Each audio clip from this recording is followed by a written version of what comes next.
His clock read 7:30 a.m., and a grey light filtered through the faded curtains in the living room. He had spent the last few months trying to fix the fence at the back of his property, but his motivation came and went like the dust in the wind of the countryside. Today was supposed to be just another day, he thought. He got up, pulled on a worn-out t-shirt, and headed for the kitchen. The kettle hissed on the stove as he absent-mindedly stared out the window. The sky, usually calm and peaceful in its pale hues, seemed heavy, too heavy for an ordinary morning. Probably a storm, he muttered, stirring his black coffee. Marcos didn't have much company other than Max, the dog he adopted 2 years ago, and the old radio that sat on the kitchen counter. He turned on the radio and tuned it to the local station, hoping to hear the weather report as he chewed on a piece of stale bread. The announcer's voice was calm yet firm. Urgent bulletin. A storm system is moving rapidly toward the Millfield area. Tornadoes are possible. We urge everyone to seek shelter immediately. The bread nearly got stuck in Marcos's throat. He looked outside again and noticed the wind had changed. The trees no longer swayed gently. They were fighting against the heavy air that seemed to shove them in every direction. Max barked from the porch. "Easy, boy. It's just the wind." Still, something in the tone of the warning unsettled him. The radio now emitted a shrill emergency signal, followed by a more authoritative voice. Tornado confirmed 20 kilometers from Millfield. Category 5. Residents, take shelter immediately. Marcos dropped his mug into the sink. "Max, come here," he shouted, rushing to lock the windows. The dog bolted inside, and Marcos quickly headed down to the basement. It was a small space with concrete walls and an old shelf stocked with cans of beans. He crouched in the corner, holding Max close as the sound of the wind grew more terrifying. Above him, the house trembled. Marcos heard the sound of breaking glass and something heavy collapsing. "Hold on, boy. It'll pass. It'll pass." But it didn't seem like it would. The roar of the wind was like a relentless scream, and minutes felt like hours. Max was restless, panting and pressing against Marcos's legs.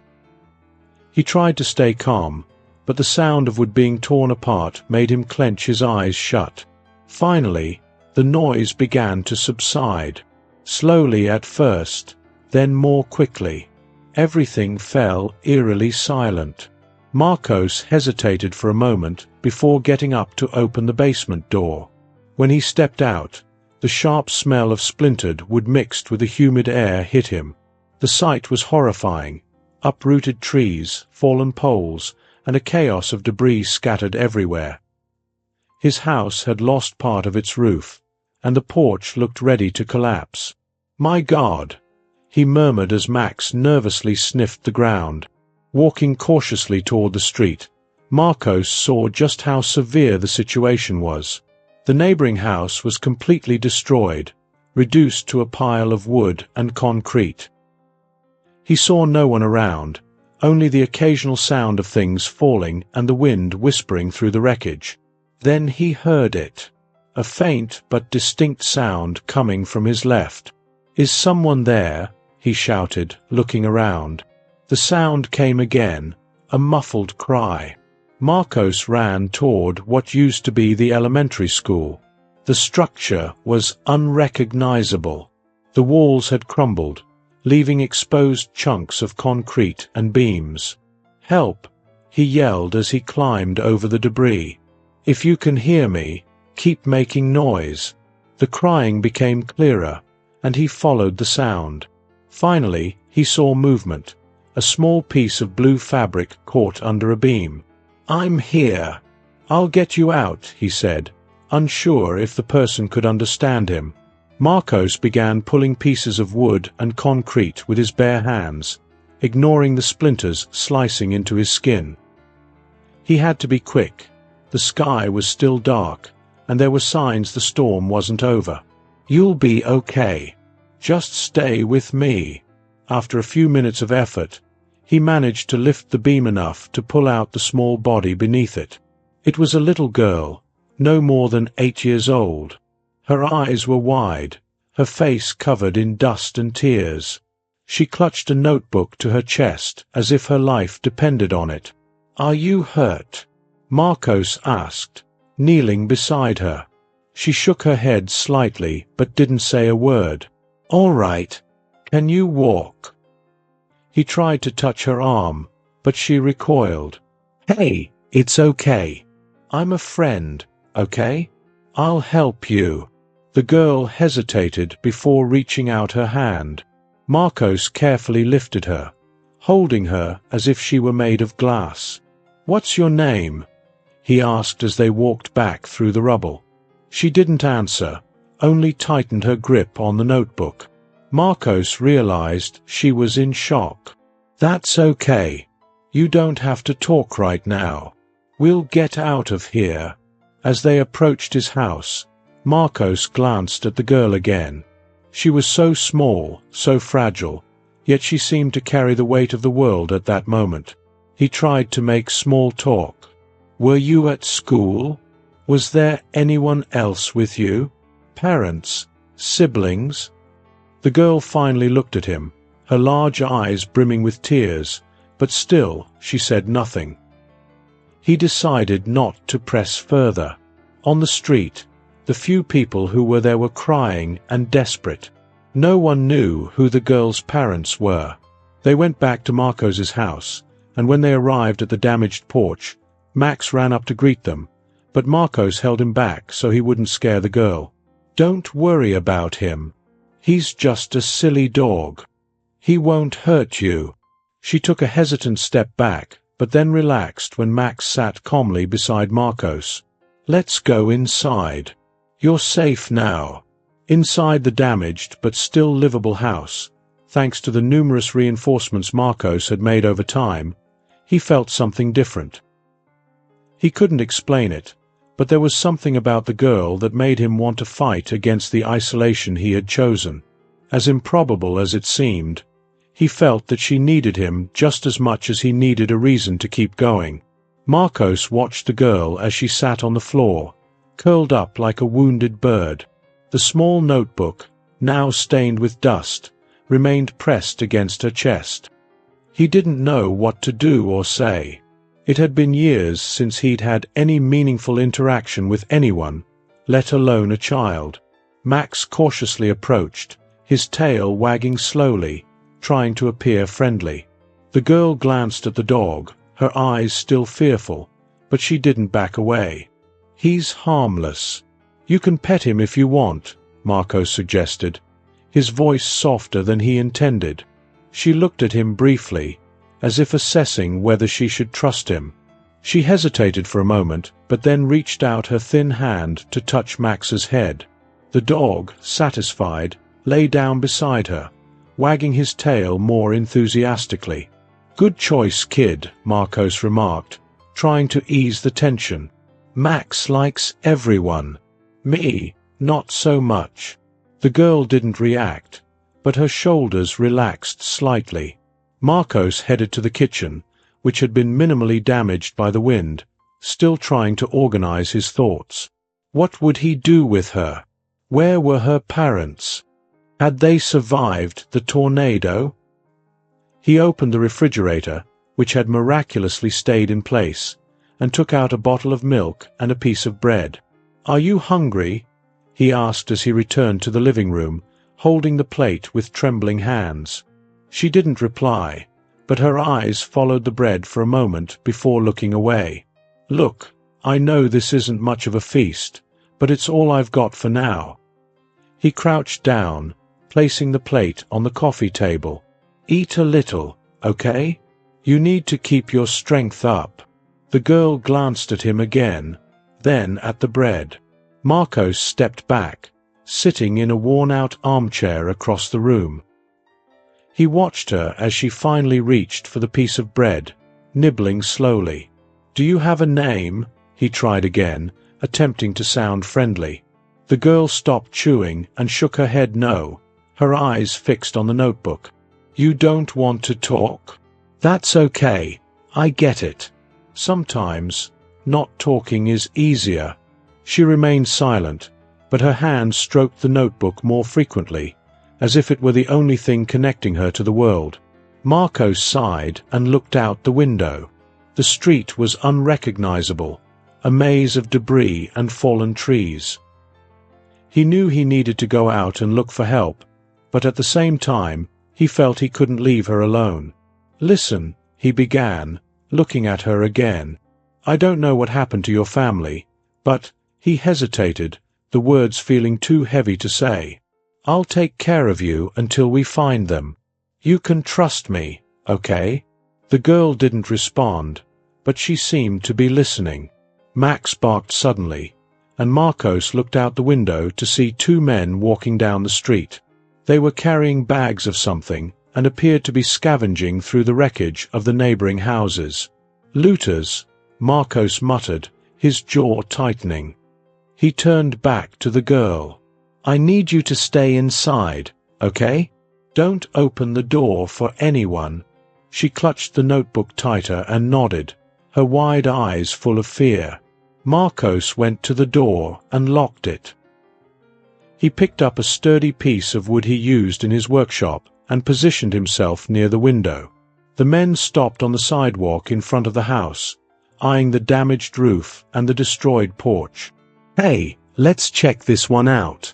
Looks like no one's home," one of them said, his voice rough and casual. "Keep walking," Marcos muttered, gripping the piece of wood tightly.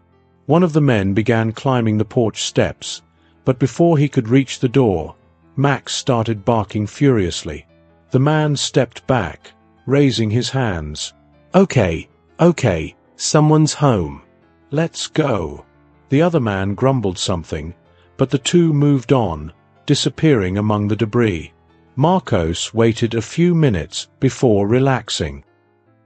He returned to the living room and found the girl hiding behind the couch, her eyes wide with fear. "It's okay. They're gone," he said, crouching beside her. "Max is a pretty good bodyguard, huh?" She didn't respond, but he noticed a slight nod, almost imperceptible. "I know this is scary, but we're safe for now."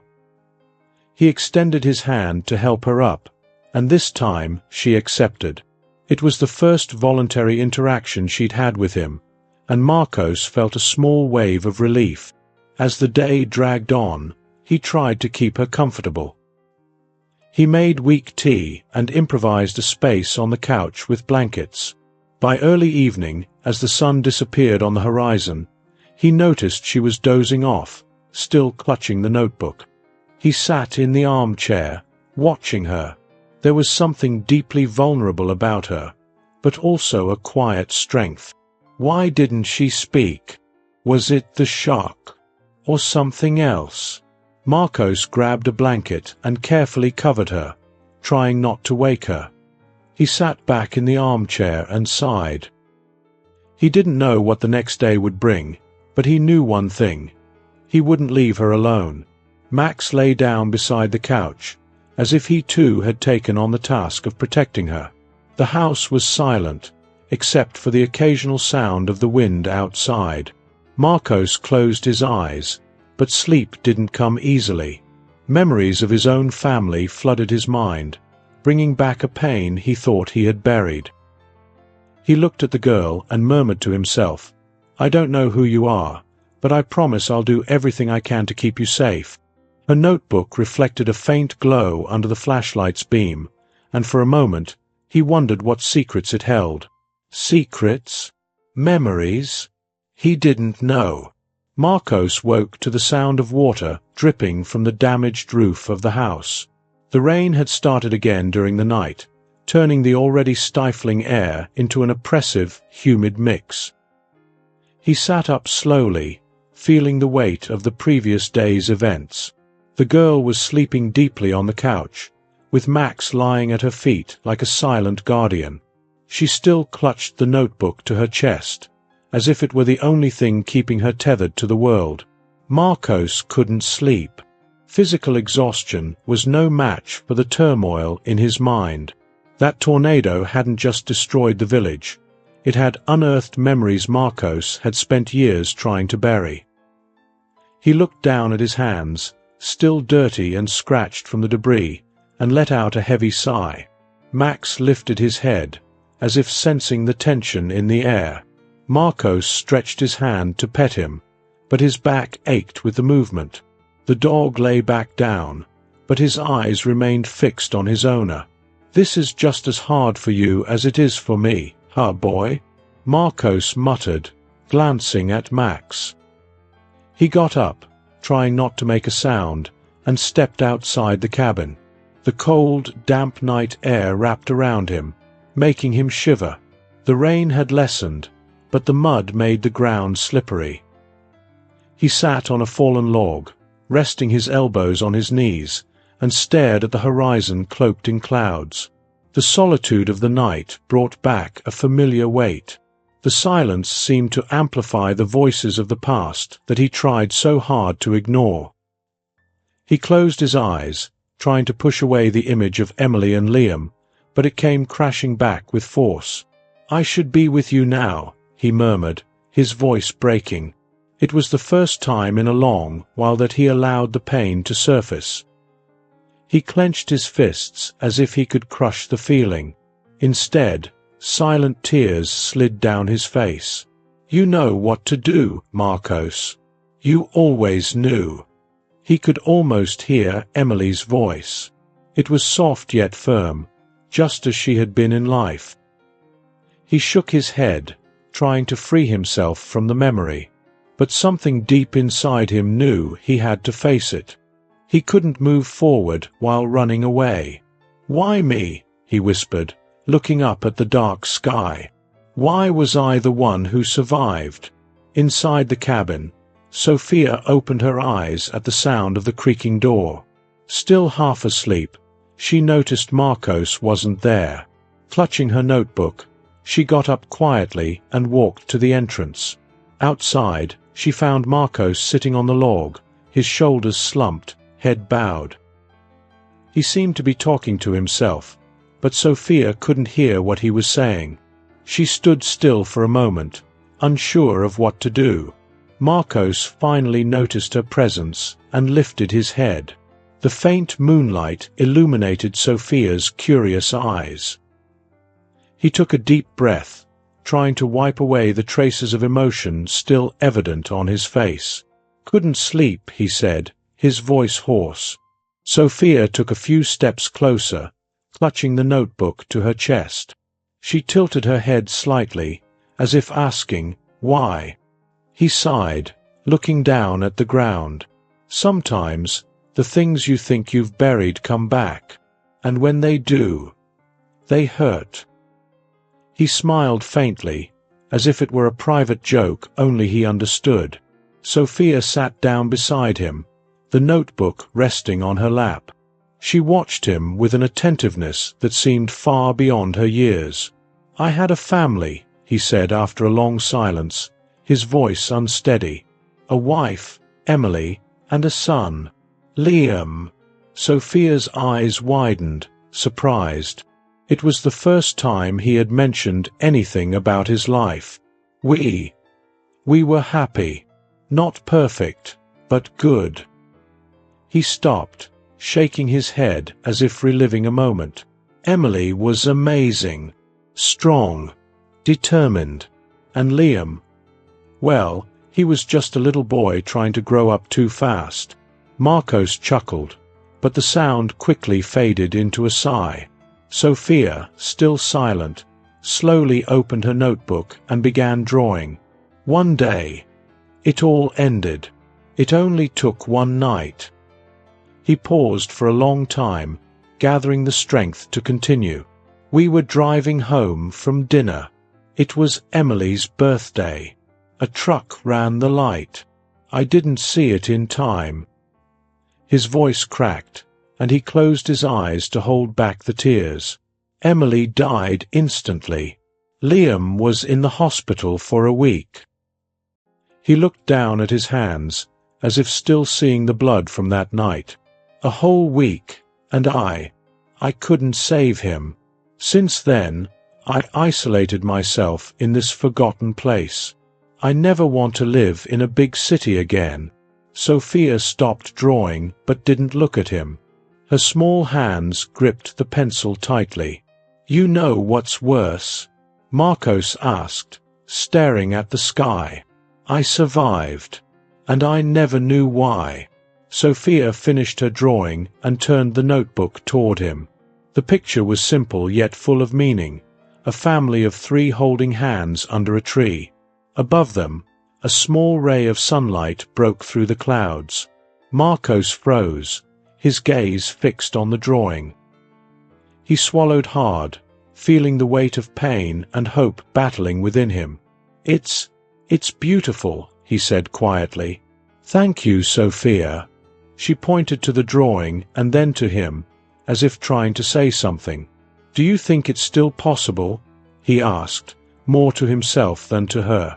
"That I can fix something?" Sophia gave him a small smile and nodded. Marcos laughed, surprised by the simplicity of her response. For the first time in a long time, he felt a spark of something he had almost forgotten: hope. The next morning, as the sun timidly peeked through the clouds, Marcos woke to Max licking his hand. Sophia was already awake, sitting beside the dog, drawing again. He watched her for a moment, feeling something shift inside him. "What are you drawing now?" he asked lightly. Sophia turned the notebook toward him. It was a simple but clear portrait. Her and Marcos, walking with Max along a tree-lined road. Marcos smiled, taking the notebook for a closer look. "You know, you're an incredible artist," he said, looking her in the eyes. "I think we have a chance to make this work." Sophia smiled again, this time a bit more openly. Marcos tucked the drawing into the side pocket of his backpack, where it would be safe. It was more than just a piece of paper. It was a symbol of something greater than words could express. "All right, little artist. Let's get moving. We've got a long way to go." He stood and began packing their belongings. Sophia did the same, still holding the pencil she had used to draw. As they left the cabin and returned to the road, Marcos felt something different. For the first time in years, he wasn't just surviving. He was living, and somehow it was all because of Sophia. The sky, which once only threatened, now roared with thunder that seemed to tear through the silence of the devastated land. The rain returned with relentless fury, making the ground slick and treacherous. Marcos and Sophia trudged slowly along a deserted road, with Max trotting beside them. Every step was heavy, not just from accumulated exhaustion, but from the constant feeling that time was against them. "We need to find shelter before this storm gets worse," Marcos said, scanning the horizon where lightning illuminated the dense clouds. Sophia squeezed his hand, something she'd been doing more often in recent days. It was her silent way of communicating, showing that she trusted him even when the situation seemed hopeless. They continued until they spotted what looked like a bridge over a creek. As they approached, Marcos felt a sinking feeling in his stomach. The bridge was in ruins. Part of the wooden structure had collapsed, leaving gaping holes, and the support cables swayed dangerously in the wind. "This isn't good," he murmured, glancing at Sophia. The girl looked back at him, waiting for an answer. Her eyes held a mixture of fear and expectation. "All right, here's the plan," Marcos said, crouching to her eye level. "We need to cross this bridge. There's no other option. But you're going to stay close to me the whole time, understand?" Sophia nodded slowly, clutching her notebook tightly to her chest. "Good. I'll go first. Max, stay with her." He gestured to the dog, who seemed to understand the gravity of the situation. Marcos tested the first few planks, which creaked under his weight but held firm. He took a deep breath and moved a few steps forward, keeping his eyes on the ground. The bridge swayed with the wind, and the sound of the violently rushing creek below only heightened his tension. "Come on!" But slowly. He called back to Sophia. She started walking, hesitant, with Max by her side. Marcos extended his hand, and she gripped it tightly. "That's it. We're doing great," he said, trying to stay calm even though his heart was racing. They made it a few more meters before a loud clap of thunder froze Sophia in her tracks. "Hey, it's okay. Don't look down. Just look at me, all right?" Marcos said, squeezing her hand. She nodded and kept walking, but the wind picked up. The planks beneath their feet began to sway. When they were almost halfway across the bridge, one of the beams gave way with a loud crack, and Sophia screamed. "Hold on tight!" Marcos shouted, pulling her close. The ground beneath them began to tilt, and Marcos knew they didn't have much time. "Sophia, listen to me." He knelt down, gripping her shoulders. "I'm going to carry you the rest of the way. Hold on to me, okay?" She hesitated but nodded, climbing onto his back. Marcos stood up slowly, feeling her small weight as he tried to maintain his balance. Max stayed close, growling softly at the wind that pushed them sideways. With each step, the bridge groaned louder. As they reached the last third of the crossing, one of the support cables snapped, and the entire structure swayed violently. "Damn it!" Marcos yelled, grabbing onto one of the planks.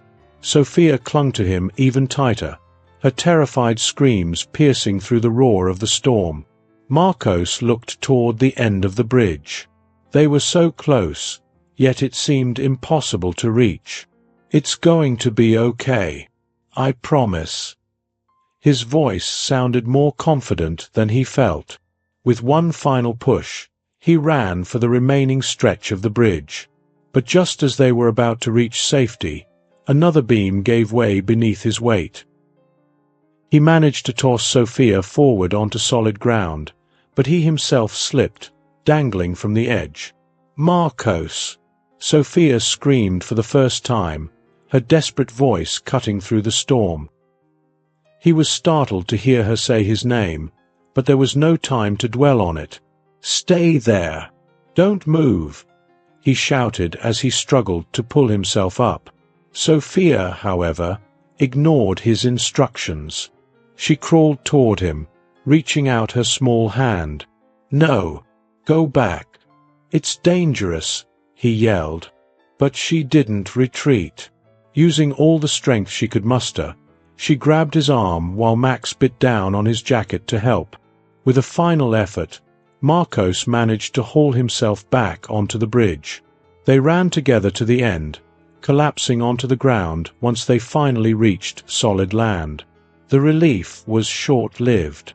The wind intensified, and the rain now fell like a solid wall.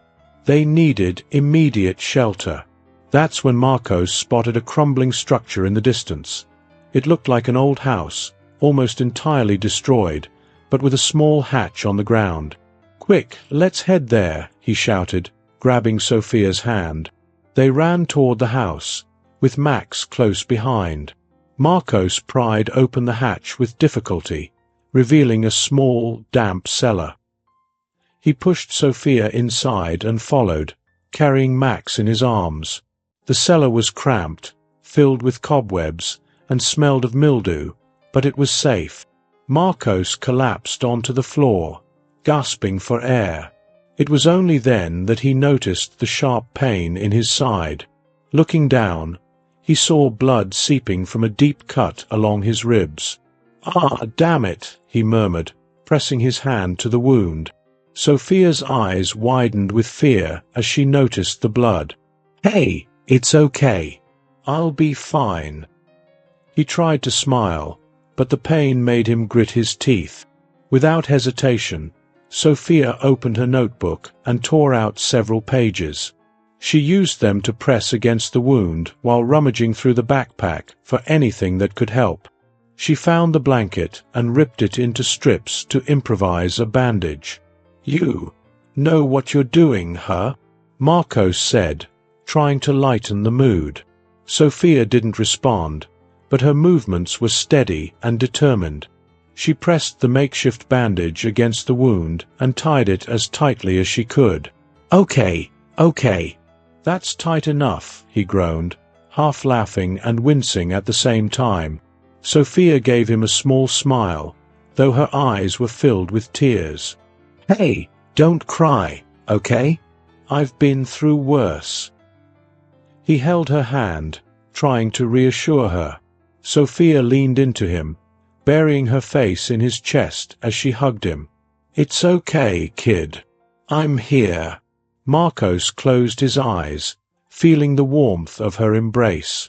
For the first time, he realized just how strong she was, how mature for someone so young, and it only motivated him further to protect her, no matter the cost. As the storm raged on outside, they stayed huddled together in the small cellar, holding on to each other against the darkness. The sun timidly broke through the clouds, painting the sky in shades of grey and gold. It was the first glimpse of light Marcos and Sophia had seen in days. After hours of relentless rain, the storm had finally ceased, leaving a heavy silence in the air. But the world around them was unrecognizable. Uprooted trees, house debris, and mud blanketed the landscape, as if the earth had been rewritten by the forces of nature. Marcos was pale, the makeshift bandage on his right side stained with dried blood. Every step was an enormous effort, and he used a wooden stick as a crutch for support. Max walked close to him, alert to every sound, while Sophia clung to his hand, as though that alone was enough to keep him upright. They had spent the night in the cellar of a ruined house, sheltered from the worst of the storm. But the improvised refuge was temporary, and the urgency to reach the refugee camp grew with every passing hour. "We're close now," Marcos said, his voice weak but determined. Sophia looked at him, her eyes filled with worry. She didn't speak, but her gestures spoke volumes. She lightly touched his arm, as if asking, "Are you sure you can keep going?" Marcos answered with a faint smile. "Don't worry about me, little artist. I'm tougher than I look." They continued walking in silence, their footsteps accompanied only by the distant sound of birds cautiously returning to the devastated area. Max sniffed the ground, and Sophia scanned the surroundings, clutching her notebook tightly. After hours of trudging through the debris, they finally saw movement in the distance. Trucks, white tents, and a crowd of people formed what appeared to be the refugee camp. Sophia squeezed Marcos's hand, her face lit by a mix of relief and anxiety. "That's it. We made it," Marcos said, out of breath. He glanced at Sophia and attempted a joke.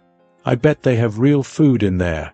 Maybe even something that isn't stale bread."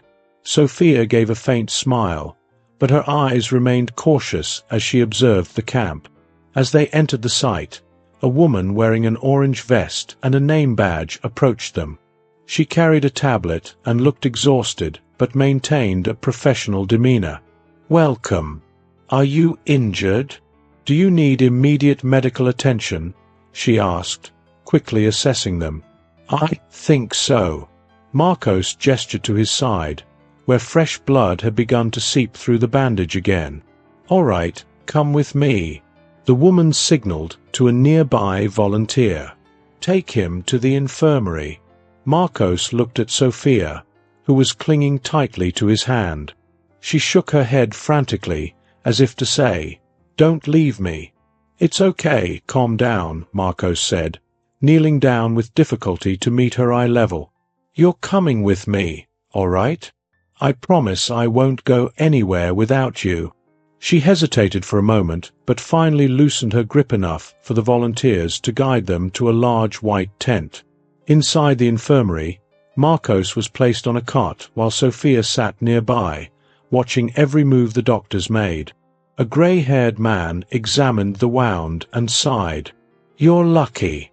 The cut is deep, but it didn't hit any vital organs. I'll need to stitch it now. Do what you need to do, Marcos replied, gritting his teeth as the doctor prepared the instruments. Sophia moved closer, holding his hand tightly as the doctor began stitching the wound. Marcos groaned quietly but tried to mask the pain, glancing at her. "Hey, I'm fine. You don't need to look so worried." He forced a smile. Sophia's eyes filled with tears, but she remained silent. "You're braver than me, you know that? Bet you wouldn't make such a fuss over this." The doctor interjected. "She's been taking care of you, hasn't she? Looks like you've got a little personal nurse here." "She's a lot more than that." Marcos looked at Sophia and gave her hand a gentle squeeze. "I don't know what I would have done without her." After the wound was treated, Marcos was moved to a smaller tent where he could rest. But before he had a chance to relax, a volunteer approached with a clipboard. "We're working on reuniting separated families. Do you have anyone you'd like us to locate?" Marcos looked at Sophia, who sat silently beside him. She stayed still, her eyes wide as she processed the question. "She lost her parents in the tornado. I don't know their names, but I can describe how she looked when I found her," Marcos offered. The volunteer quickly jotted down the information and said, "We'll look into it. It may take a few hours, but we'll do our best." Sophia looked at Marcos, and he saw something unexpected. Fear. Not the fear of not finding her parents, but the fear of losing him. "Hey, it's all right," he said, leaning forward despite the pain in his side. "This is good news. If we find your parents, you can be with them again. That's what you want, right?" She didn't respond. Instead, she lowered her head and clutched her notebook tightly. The hours passed slowly. Marcos tried to rest, but his thoughts were conflicted. He wanted Sophia to find her family, but he knew that would mean losing her. It was selfish to admit, but the thought of her leaving unsettled him. Finally, the same volunteer returned, holding a piece of paper. "We have good news. We found a couple matching the description of her parents. They're in another section of the camp." Marcos glanced at Sophia, who now seemed even more nervous. "That's incredible," he said, trying to sound enthusiastic, though his voice wavered. "Let's go meet them." Sophia hesitated but walked beside them as they made their way through the camp. When they reached the designated area, a man and a woman stood nearby, looking around anxiously. Sophia froze, her eyes fixed on the couple. She didn't move. "Go ahead," Marcos said, gently encouraging her with a light push. She took a hesitant step, then another. The woman finally saw her and began running toward her, tears streaming down her face. "Sophia!" she cried, dropping to her knees and embracing the girl tightly. The girl's father joined them, wrapping his arms around both of them. Sophia stayed motionless for a moment, in shock, before collapsing into tears in her parents' arms. Marcos stood a few feet away, watching the scene from a distance. His heart was filled with conflicting emotions, joy for Sophia and a subtle pain at the imminent separation. After a few minutes, Sophia turned to him, her eyes brimming with tears. She ran back and hugged him tightly, as if she didn't want to let go. "Hey, little artist, this is a good thing," he said, running a hand through her hair. "You're with your family now." She shook her head, signaling that she didn't want to be apart. "No matter where I am, I'll always be rooting for you." He swallowed hard, feeling his throat tighten. "Now go on. They need you." Sophia finally pulled away, but her eyes never left his as she returned to her parents' arms. As he walked back to his tent, Marcos felt something shift inside him. He had lost someone important, but for the first time, he felt he had done something right. something that truly mattered. The next morning began with a clear sky for the first time in days. Sunlight illuminated the refugee camp, but the surrounding landscape remained grim, with white tents forming a temporary oasis amid the devastation. Marcos sat on an improvised bench near his tent, still recovering after treatment in the infirmary. Max lay at his feet, watching attentively, while Marcos absent-mindedly petted his ears. His thoughts lingered on the farewell from the night before. He tried to ignore the pang of emptiness he felt since Sophia had returned to her parents' arms. It was what he had always wanted for her, but that didn't make the separation any easier. "Marcos," a soft female voice called out. He looked up and saw Sophia's mother, a woman with light brown hair and deep, expressive eyes, approaching with Sophia by her side. Her father followed closely behind, his face etched with gratitude. "Can we talk to you?" she asked, stopping a few steps away. Marcos stood, despite the lingering pain in his side. "Of course. Is something wrong?" The mother quickly shook her head, appearing emotional. "No, nothing wrong. It's just, we need to thank you. Last night, we were so overwhelmed, and by the time we looked for you, you were already gone." The father stepped forward and extended his hand to Marcos. "We don't have the words to express how grateful we are. You saved our daughter." Marcos shook his hand, surprised by the firm sincerity of the gesture. "I didn't do anything anyone else wouldn't have done. She's an incredible kid." Sophia looked at him, clutching her notebook as she always did. She seemed hesitant, her gaze fixed on Marcos, as if she wanted to say something but couldn't find the words. "When the tornado hit, we were at home, miles away from her school," the mother explained, her voice trembling. "That day was chaos. We couldn't get to her. The roads were destroyed, and she paused, looking down. "I passed out when the storm cleared. I was brought to this shelter without even knowing if she was alive. We spent all this time praying someone would find her," the father added, pointing to an injury on his foot. "I wasn't allowed to search for her because of my condition. Then we heard about her last night. Knowing you took care of her. We don't know how to thank you." Marcos shook his head, embarrassed by the praise. "She helped me more than I helped her." The mother glanced at Sophia, who stood silently, clutching her notebook as though it held all the secrets of the world. "She told us a few things.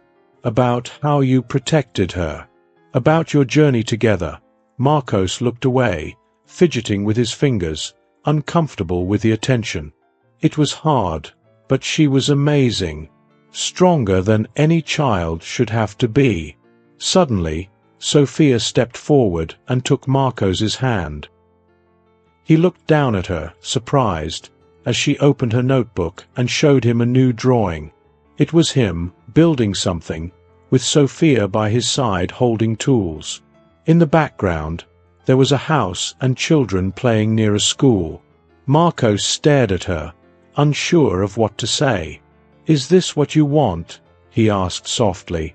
Sophia nodded, tears welling up in her eyes. "She hasn't stopped talking about you since she came back to us," her father said with a smile. "We thought she was exaggerating, but now we understand. You're important to her, Marcos," her mother added, "and I think she's important to you too." Marcos hesitated, looking at the drawing again. "I'm not sure I'm the right person for this." "Yes, you are," Sophia said, her small voice firm. Marcos fell silent, surprised. Something stirred inside him, a feeling he had long avoided, a sense of belonging. The following days brought an unexpected transformation. Although reluctant at first, Marcos eventually accepted the family's invitation to stay in the small village near the shelter, helping to rebuild the community. With the roads reopened, travel became easier. Sophia's school, one of the region's cornerstones, had been completely destroyed by the tornado. The residents were trying to salvage what they could from the wreckage, but needed guidance. That's when Marcos realized he could do more than just watch. He could lead. We need to start with the foundation. If we rebuild this right, the structure will withstand any storm, he explained to a group of residents, sketching a plan in the dirt with a stick. How do we do that? We don't have enough resources, an older man asked, frowning. Marcos looked around, assessing what they had. We can use what's already here. The leftover wood, the metal beams that are still intact. Then we'll get the rest piece by piece. I heard funding is coming from the capital. The group seemed skeptical at first, but slowly they began to see progress. Within days, Marcos organized teams to collect reusable materials, while other volunteers from the refugee camp brought tools and supplies. Donations of materials, food, and money began arriving from various places.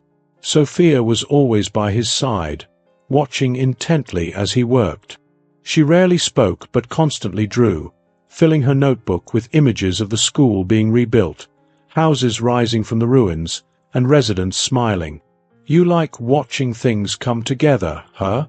Marcos said, glancing at one of her drawings. She smiled and nodded. The community gradually began to reorganize.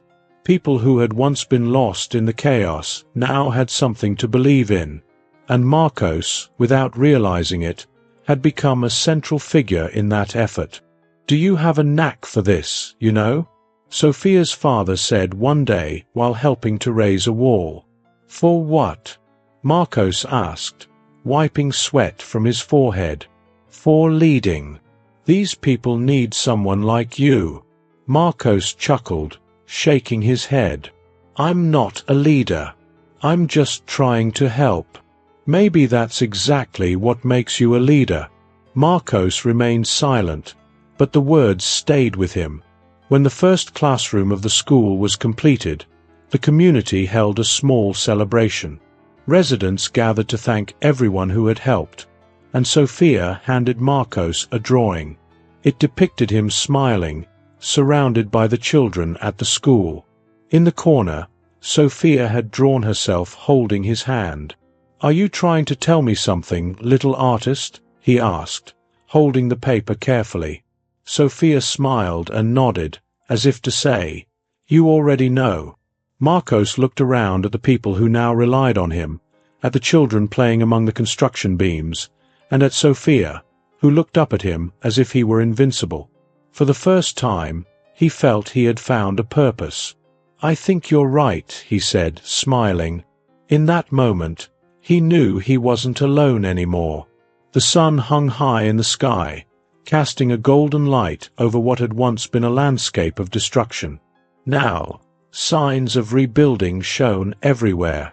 The small school that had been destroyed by the tornado was almost ready. Children ran around the new structure, their laughter echoing like music to everyone's ears. Marcos stood near the main yard, adjusting the position of a wooden plank that would serve as an improvised bench. He wiped the sweat from his brow and smiled as Max wagged his tail by his side. The dog seemed as content as Marcos with the progress. Around him, the community had gathered for a rare moment of celebration. Stalls with simple food, makeshift tables, and small flower arrangements gave the place a festive air. There was a collective sense of relief that, even after the worst disasters, life could find a way to continue. It's not perfect, but it's starting to feel like a real place again, don't you think? Sophia's father said, walking up to him with a smile. Marcos chuckled softly. Perfect has never been my specialty, but it's good to see it all coming together. Sophia's father patted him on the shoulder. You've done so much for everyone here, more than anyone could have expected. Marcos shook his head, uncomfortable with the praise. I just did what needed to be done. Sophia's father smiled, recognizing Marcos's genuine modesty. Maybe. But that doesn't mean we won't remember it. As the celebration continued, Marcos watched Sophia from a distance. She was near one of the tables, drawing in her inseparable notebook. Her mother stood beside her, helping arrange plates while chatting animatedly with other women in the community. Sophia's face was serene but focused, as it always was when she was creating something on paper. "Are you going to rest a little, or are you going to keep pretending you're a machine?" Sophia's mother teased, approaching him with a plate of food. Marcos smiled. "I think I could eat something." She handed him the plate and sat next to him on a bench. "You know, Marcos, I don't think we'll ever be able to thank you enough for everything you've done for Sophia, and for all of us. There's no need to thank me. She saved my life as much as I saved hers." Sophia's mother looked at him with eyes full of understanding. "Maybe she was the strength you needed, but you were the safe harbor she was searching for." Marcos looked away, feeling the familiar pang of emotion he tried to avoid. The afternoon wore on, and the celebration continued. Children played with makeshift balls while adults laughed and shared stories. Marcos was in the middle of a conversation with some residents when Sophia timidly approached, holding her notebook. "Hey, little artist," he called out, smiling as he saw her. "What did you come up with now?" She looked him in the eye and held out the notebook. The open page revealed a new drawing, carefully and meticulously detailed. It was a scene of them together. Marcos, Sophia, and her parents stood side by side, working on a house being rebuilt. In the background, the school stood proudly, with children playing in the yard. "Is that us?" he asked, touching the paper gently. Sophia nodded, smiling with a sparkle in her eyes. "It's perfect," he said, his voice filled with emotion. He glanced at Sophia's parents, who were standing nearby, and added, "I don't think I've ever felt part of something like this before." Sophia's mother smiled, tears glistening in her eyes. "You're part of our family now, Marcos." "I never had any doubt about that," her father said, extending his hand to him once more. Marcos held the notebook for a long moment before looking back at Sophia. "Thank you for this, little artist. It's the most beautiful thing I've ever seen." She gave a small smile and leaned in to hug him. It was a simple gesture, but Marcos felt it carried everything she couldn't express in words. As the sun set, painting the sky in hues of orange and red, Marcos walked to a nearby hill where he could see the community and the school in the background.